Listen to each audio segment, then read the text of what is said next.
Hi everyone, it's Clyde here, and today's video is all about super funds. You see, there's a lot of confusion out there about super and what super fund is right for me.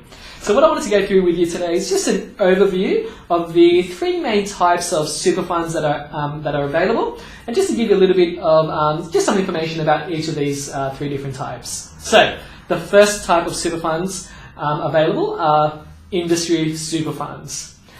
So most of us have heard of industry super funds, Australian Super, CBUS, Hester. They're all industry super funds, and they're all set up purely for employees of that industry.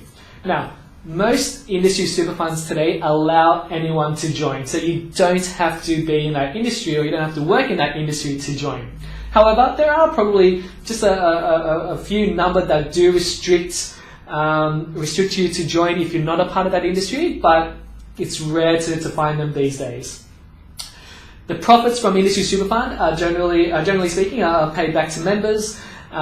You find that with industry super funds, you don't have a lot or wide range of investment options, and they're very cost competitive. So you do find industry super funds being quite cheap compared to other types of super funds out there. So that's an overview of industry super funds. The second type of super funds are available are what we call retail super funds. Retail super funds, as an example, are Colonial, the States, BT, Asgard, AMP, NLC. These are what we call retail super funds. They're usually set up by banks or investment companies, things like that. You find that with retail funds, you have a wider range of investment options to choose from. Also, you find that it is open to anyone, so you don't have to be, you're not restricted in terms of what industry you work in or anything like that, which is a positive. The other thing as well is they may be a little bit more expensive than industry super funds. However, there are some retail funds that are on par with industry super funds when it comes to cost. So just be mindful of that as well. So that's an overview of the retail super fund sector.